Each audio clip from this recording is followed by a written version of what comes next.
You enter this unforgiving world, and almost immediately your mother departs, off to attend to essential matters. And without delay, you're compelled to fight your way through a rigid barrier, all in pursuit of your first breath. You've broken free of your shell. Welcome to the extraordinary nest. No, it didn't appear by chance. Your parents invested tireless hours constructing it, piece by piece. At this moment, you hardly resemble the proud pigeon you're destined to become.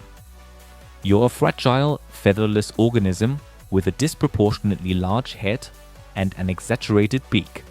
As your eyes open, you examine your so-called wings. Are they even wings yet?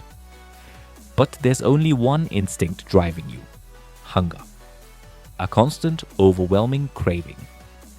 And just then, either parent appears, leaning in.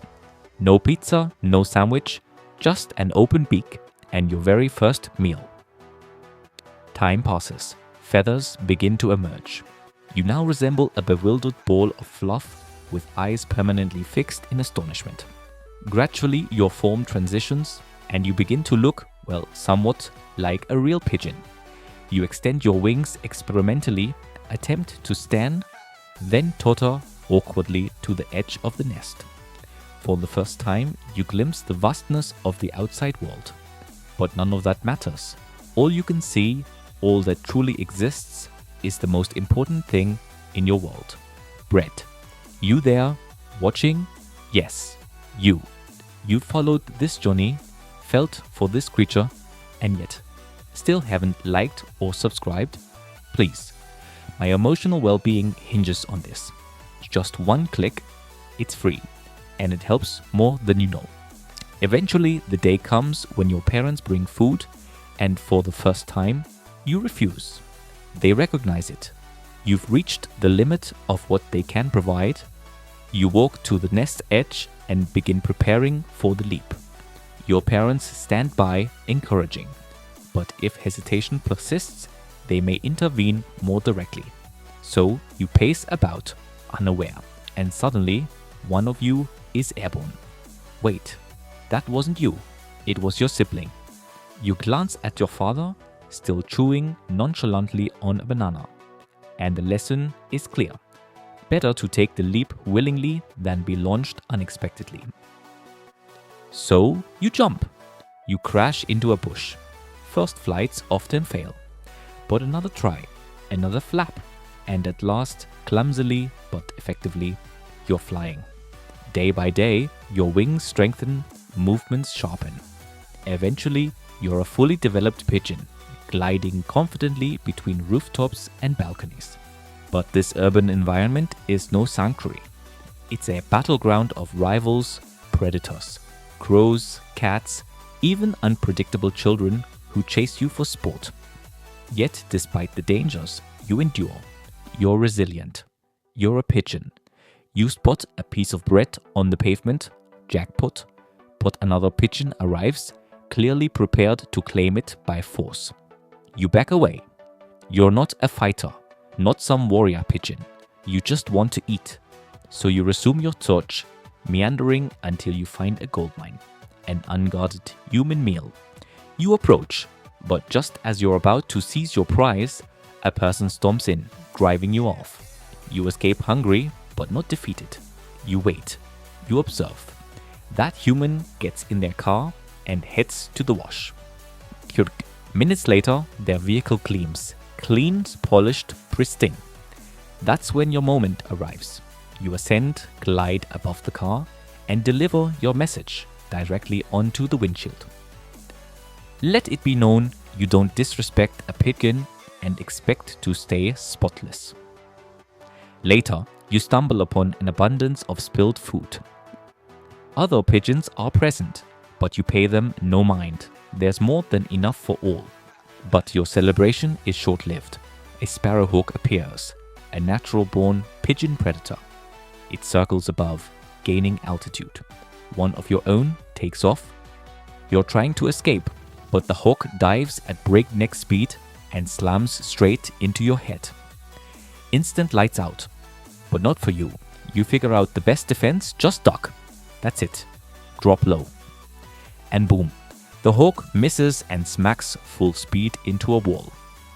You, my friend, are an evil genius. Then it happens. A human catches you. Not just any human, one of those people. The kind who decides to train you. They toss you in the air and expect you to hover in place for 12 straight hours. Miss a second, and guess what? Your dinner for the nearest cat. The human walks off, and there you are, hovering in midair like an idiot. You could fly away. But something tells you, maybe if you stay, you'll get food. Maybe it's worth it. So you hang on, minute by minute, hour by hour. Muscles burning, brain melting. And then finally, it's over. You made it. You start to glide back down in joy. But a gust of wind punches you sideways. Now you're spinning, drifting, totally lost. Gone with the wind. You're starving, exhausted, delirious. So desperate. You eat a tiny rock. Surprise! Real food was hiding behind it. No biggie. You needed that rock anyway. How else do you crush food inside you when you don't even have teeth? Your belly? It's now illegally large for a pigeon. And congrats, you can't fly again. First it was because you were too small. Now it's because you're basically a bowling ball with feathers. You waddle into a building and spot an open elevator. You dash inside, frantically hit the top floor, and zoom to the roof. Up here, cats can still reach you, so you pick the one spot no one dares approach. A bouncy wire strung between the roof and the street lamp. Other pigeons are freezing, but not you. You've eaten so much, you're basically a space eater. They all start cuddling up for warmth, but they overdo it. And it's just like that, all your food and a couple rocks come launching right back out.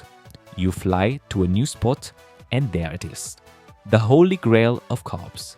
The most beautiful slice of bread you've ever seen. The stuff of dreams. Everything your tragic little life has led up to. You approach, and then wings rustle behind you. You turn. Crows. 2 of them. They offer to play a friendly game of shell. You agree clueless. One distracts you while the other sneaks up to swipe your precious crumb. You're so caught up in the game you don't even notice. Just like that, your treasure is gone.